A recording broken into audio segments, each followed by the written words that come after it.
전서 5장 16절에서 18절 말씀이 되겠습니다.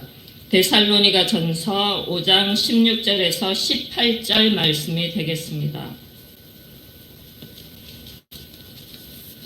다 같이 찾으신 줄 알고 함께 합독하시겠습니다. 항상 기뻐하라, 쉬지 말고 기도하라, 범사에 감사하라. 이것이 그리스도 예수 안에서 너희를 향하신 하나님의 뜻이니라. 아멘. 오늘 말씀의 제목은 하나님의 뜻이라는 제목으로 말씀을 나누겠습니다. 하나님은 우리에게 아주 분명한 뜻을 말씀하셨습니다. 그리고 그 뜻을 행하라고 우리에게 말씀해 주셨습니다. 데살로니가 전서 5장 16절, 17절, 18절 말씀은 뭐뭐 하라는 명령으로 끝맺음을 짓고 있습니다. 바로 반드시 행하라는 깊은 뜻을 내포하고 있기도 합니다. 그 첫 번째가 바로 항상 기뻐하라고 말씀하셨습니다. 여기서 항상이라는 사전적 의미는 언제나 변함없이라는 뜻을 담고 있습니다. 그러므로 우리는 언제나 변함없이 기뻐해야 함을 강조하고 있는 것도 같습니다. 사도 바울은 감옥에 있으면서도 밖에 있는 성도들에게 기뻐하라고 말하고 있습니다. 그 갑갑한 감옥 속에서도 기뻐할 수가 있는가에 대해 저는 성도 때는 참 의문이 많이 들었습니다. 보통 사람이라면 감옥이 답답하여 탈옥도 저지르고 실제로 탈옥도 하는 것을 종종 우리는 뉴스에서 접합니다. 왜 탈옥을 하고 탈옥을 저지릅니까? 바로 갇혀 있어서 자유가 없다는 사실입니다. 자유가 없기에 갑갑하고 답답한 하루하루일 것입니다. 그런 상황에서조차 기뻐하라고 강조했던 사도 바울이었습니다. 비단 감옥의 갑갑한 현실뿐만이 아닌 것도 같습니다. 우리도 살다 보면 감옥에 갇혀 있는 듯한 갑갑하고 답답한 현실이 있습니다. 내 마음에 자유가 없는 듯한 현실이 우리를 짓누르기도 합니다. 아무리 기뻐하려고 애써도 어느덧 기쁨은 아주 먼 나라의 얘기처럼 들려올 때가 있는 것입니다. 지나가는 요즘 사람들 100명에게 당신은 기쁘십니까? 라고 묻는다면 과연 몇 사람이 기쁘다고 대답할까요? 아니, 여기 계신 여러분들께 묻고 싶습니다. 당신은 오늘 하루가 정말 기쁘셨습니까? 우리의 현실의 문제는 어쩌면 기쁨보다는 절망에 더 가까운 오늘 하루하루가 되고 있는지도 모르겠습니다. 어저께도 뉴스를 저녁부터 보신 분들이 계십니다. 저도 봤는데 어저께 10시 반부터 시작해서 새벽 한 2시 반까지 제가 계속 뉴스를 봤습니다. 그만큼 하루하루가 급변하게 돌아가고 우리 주위에 어떤 일이 벌어질지 아무도 모르는 것입니다. 세계는 지금 이상 기온으로 전쟁으로 뉴스를 보면 온통 슬픔의 소식들로 도배를 하고 있습니다. 요즘 뉴스에서 가장 많은 말이 듣는 말이 하나 있습니다. 여러분 어떤 말이라고 생각하십니까? 바로 그 단어는 역대급이라는 단어입니다. 지금까지의 모든 기록을 갈아엎는 일이 비일비재했다는 것도 같습니다. 올해 여름만 해도 그야말로 역대급 더위와 우리는 싸웠습니다. 그리고 또 얼마 전 11월 달에 유례없는 눈으로 역대급이라는 단어가 또 등장했습니다. 이런 현실 속에 우리에겐 기쁨보다는 불평과 슬픔이 앞서는 것도 사실입니다. 하지만 우리는 이 슬픔을 기쁨으로 곧 바꿔주실 수 있는 분, 예수 그리스도가 있기에 그분을 신뢰하기에 사도 바울처럼 우리도 기뻐할 수가 있다는 사실입니다.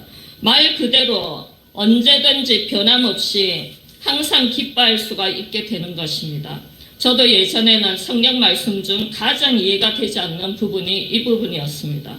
뭐 기쁜 일 하나 없고 현실은 실업같이 어두운데 내가 바라는 소원은 하나도 이루어지지 않았는데 뭘로 기뻐하냐는 의문이 굉장히 많이 들었던 사람 중에 한 사람이었습니다. 하지만 이제는 조금 알 것도 같습니다. 우리 주 예수님 한 분만으로 그냥 기쁘다는 사실입니다. 주님과 함께 한다는 사실만으로 그저 기쁘고 또 기쁜 것 같습니다. 빌립보서 4장 4절 말씀에서 사도 바울은 또 이렇게 말하고 있습니다. 주 안에서 항상 기뻐하라. 내가 다시 말하노니 기뻐하라. 이 사도 바울의 말씀이 100% 공감이 되고 이해가 되는 요즘인 것도 같습니다. 그렇습니다.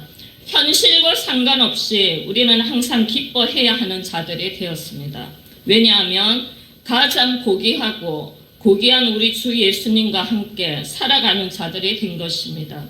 그래서 우리는 이 세상이 줄 수 없는 기쁨의 근원이신 예수님과 영원히 함께 영원한 기쁨을 누리게 되었습니다.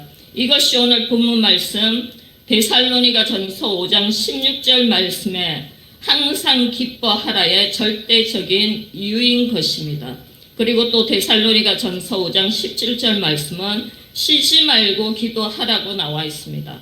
구약시대부터 신약시대까지 지금까지 주님 앞에 쓰임받았던 많은 사람들은 기도의 사람들이었습니다. 기독교 역사상 기도를 빼놓고는 말이 안 될 정도로 기도는 굉장히 중요합니다.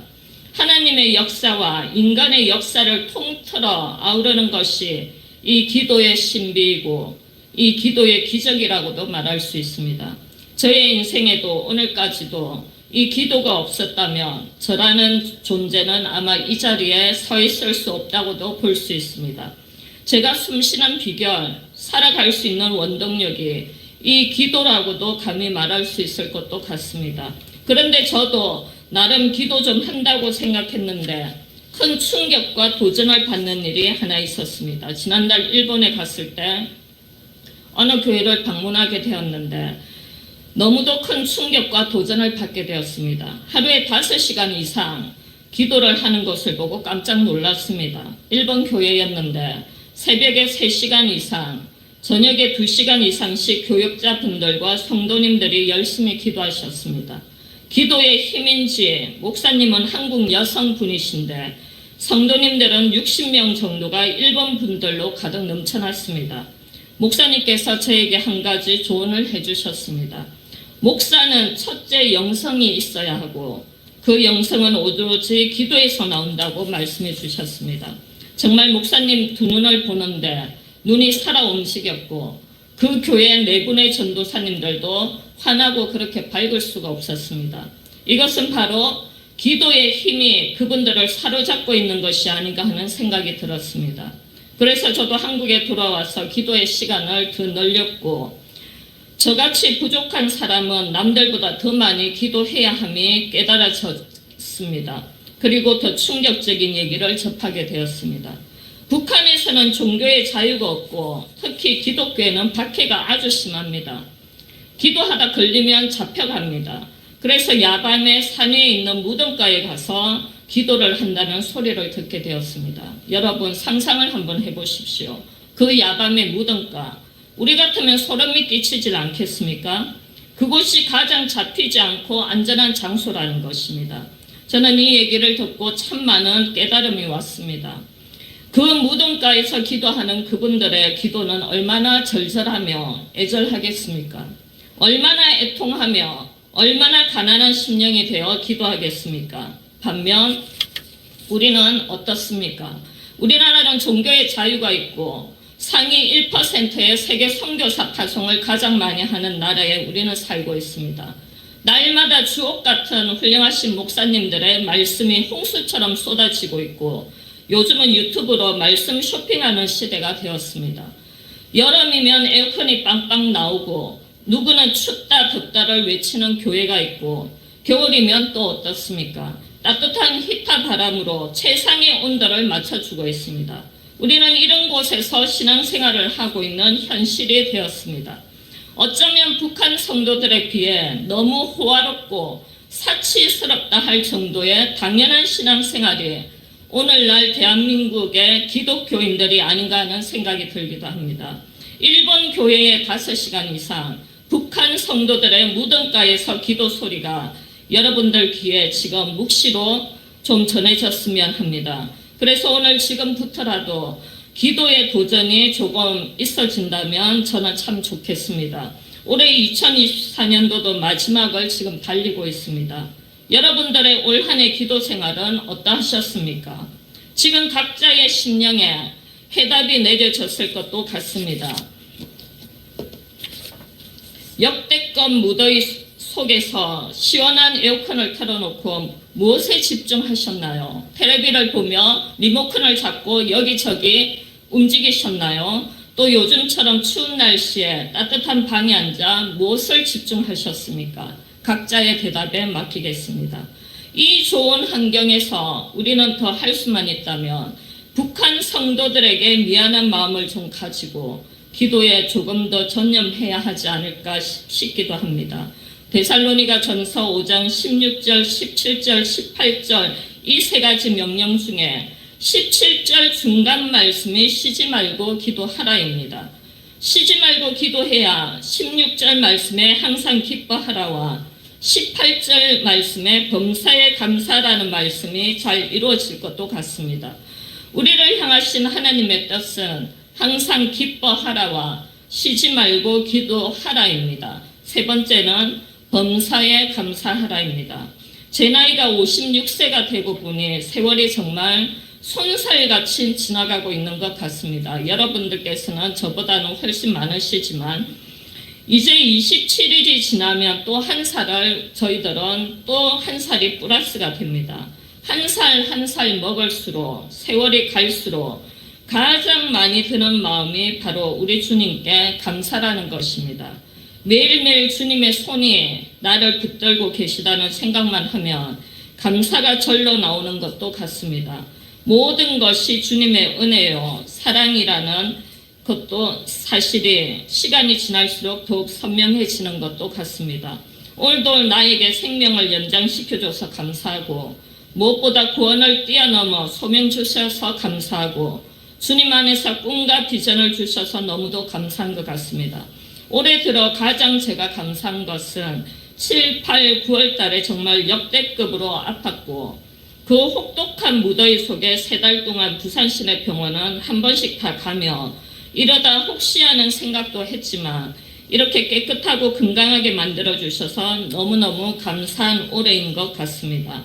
여름 때만 해도 일본 선교 일정은 꿈도 못 꿨는데 나의 예상을 완전히 깨고 가장 길게 선교 일정을 잘 소화하게 해주셨던 우리 주님께 참 감사를 또 한 번 올려드리고 싶습니다. 혹독하게 아팠던 만큼 우리 주님의 은혜와 사랑이 참 깊었던 이번 선교 일정이 된 것 같습니다. 4번의 설교와 많은 교회 방문, 많은 목사님들을 만나며 나눴던 주님의 꿈과 비전들이 지금도 가슴에 잘 새겨지고 있는 것 같습니다. 그리고 이 자리를 빌어서 저희 목사님과 성도 여러분들께도 깊은 감사를 올려드리고 싶습니다. 항상 일본 선교를 위해 응원해 주시고 선교 주신 목사님과 성도님들이 계셔서 제가 아무 걱정 없이 일본 선교 일정을 잘 감당한 것이 아닌가 하는 생각이 들기도 합니다. 지나고 보니 모든 것이 감사이고 또 감사인 것도 같습니다. 올 한 해 여러분들은 어떤 감사가 계셨는지요? 아마도 여러분들께서도 수없는 감사 제목으로 충만하시리라 생각이 듭니다. 이제 며칠 남지 않은 2024년도 끝자락에 우리는 또 있습니다. 오늘 본문 말씀처럼 항상 기뻐하라, 쉬지 말고 기도하라, 범사에 감사라는 이 말씀이 2024년도를 잘 정리하여 하나님의 뜻을 이루어드리는 귀중한 시간들이 되셨으면 좋겠습니다.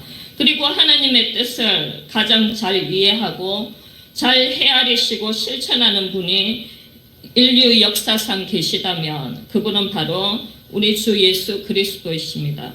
누가복음 22장 42절 말씀 후반부에 내 뜻대로 마시옵고 아버지의 뜻대로 되기를 원하나이다. 우리 예수님은 하나님의 뜻을 완벽하게 확실하게 잘 해결해내셨습니다. 하나님의 뜻을 잘 이해하시고 해결해내신 예수님을 보고 하나님은 얼마나 기쁘셨을까요? 우리는 하나님의 자녀들입니다. 여러분들은 자녀를 다 길러보신 분들이 이 자리에 다 계십니다. 내 자녀가 부모의 뜻을 잘 알고 열심히 성실히 엄마 아버지의 뜻대로 잘 살아준다면 그것처럼 기쁜 일이 어디에 있겠습니까? 우리 하나님도 마찬가지일 것입니다. 하나님 자녀인 우리가 하나님 뜻대로 잘 살아준다면, 아니 잘 살아낸다면 우리 하나님이 얼마나 기쁘실까요? 우리도 우리 예수님처럼 그분의 뜻에 맞게 움직여지는 움직이는 우리 모두가 다 되시길 간절히 바랍니다. 오늘도 기도를 하겠습니다. 이제 2023년도가 얼마 남지 않았습니다.